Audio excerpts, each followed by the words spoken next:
This car is one of the most selling Volkswagens of all time. So should you own it? Should it be in your garage also?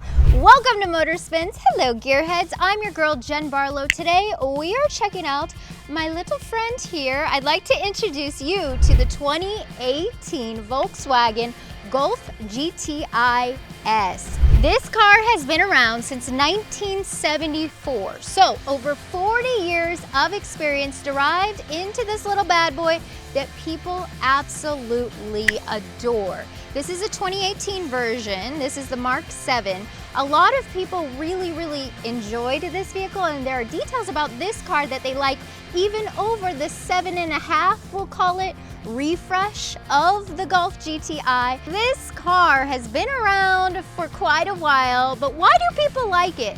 Well, it's one part fun, it's also one part affordable, and like I said, it's been around forever. So this is a GTI. What does that stand for? Grand Touring and Injection. So bring it in here. Let's look under the hood. Okay, we have a 2-liter turbo inline 4. So this is a 4-cylinder. People, you know, love to tune these cars. This is one of those vehicles that you can drive every day. You can go get your groceries, but you can equally, you know, spruce things up a bit, take it out on the track, have a little fun. There's definitely a lot of fun to speak of under the hood. This is something capable of 220 horsepower, 258 pound-feet of torque. So you're looking at like a 0 to 60 time of around 6 to 7 seconds. You could really have fun with it, make it your own. You can go even bigger if you want with the Type R. This is the S, so this is the basic trim.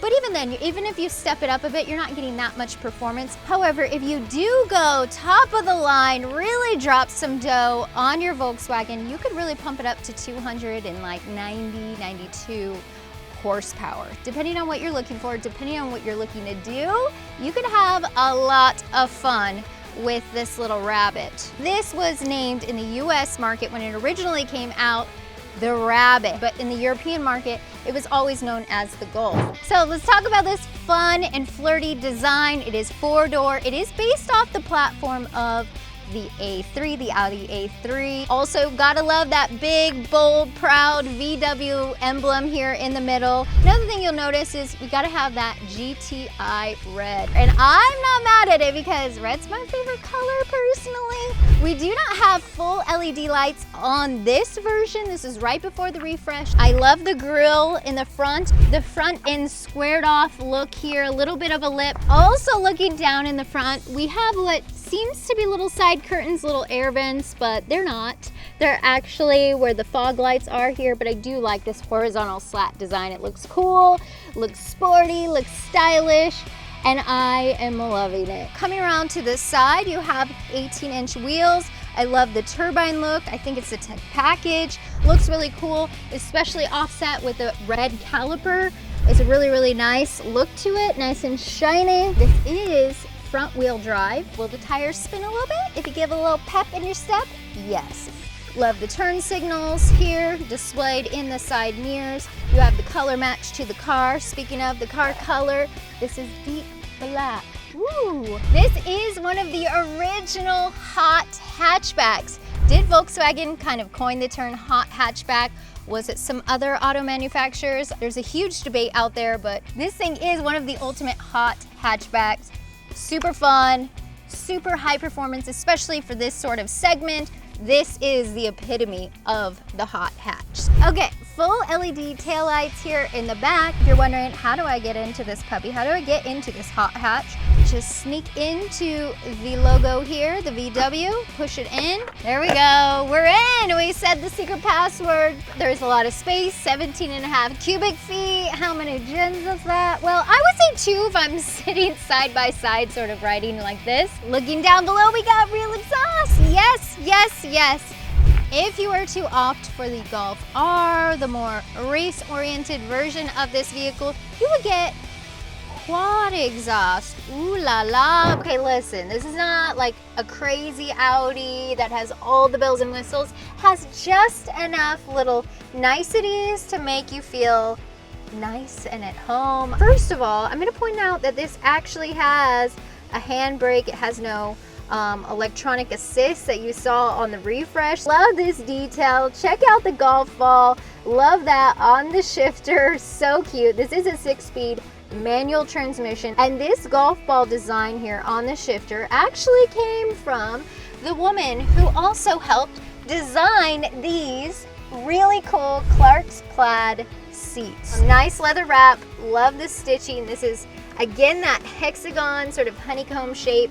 I like the metal accent around this sort of brushed aluminum look. It looks well beyond the Golf GTI S model. This is the base model. I would not expect it to have this nice of a steering wheel. Looking over to the gauge cluster, this is not digital. You do have digital bits here in the middle, giving you things like your range and your mileage, but you also have a real deal analog speedometer that goes up to 180. I would guess, unless you really tune it up, it's going around 155 stock. We've got aluminum pedals, my friends. Yeah, nice little footrest here, also in aluminum. You've got your different drive mode selects here. You've got your traction control that you can turn off if you'd like. Coming over to the infotainment, I love that they have an analog clock, but it's a digital analog clock. It's got the nice shiny black, sort of piano black finish around it. You do have Bluetooth. That is a nice option. Not every car has Bluetooth, which is wild to me. It's definitely something that should come standard. Well, you can bring friends along with you. This is a 4-door, 4-seater, so you can throw your friends back there, cruise around in style. Oh my gosh, okay, so it has been years since I've gotten behind the wheel of a Golf, and so pretty interesting. So my best friend growing up had this car in Oregon. This was the jam. Let me tell you, this car was so fun to drive around in Oregon. She loved this car. She absolutely adored it. She would scoot around town. It's just a fun car. If you do want something a little racier, if you will, and sends power to all the wheels, you would go with the R, but this is the GTI S, so we do have that front wheel drive system. If you're getting behind the wheel of a manual for the first time, opt for something like this because it will help you get the hang of it again, and you can practice, not worry about burning out the clutch. This is something you could take to school, you could take to car beat-ups, have a lot of fun with it, and you're not going to get any sort of weird looks. That's what I love about this car. It's really the people's car, and it's kind of cliche to say that, but it's so true. It's the #1 seller of all time for Volkswagen. It's been around the block for over 40 years, and you can see why. So $25,000 thereabouts for this version that's sitting next to me. Affordable, fun, gets you in on that racing action, and it won't break the bank. Yes, love that. So you heard the price? Big question for you. Is it a good buy?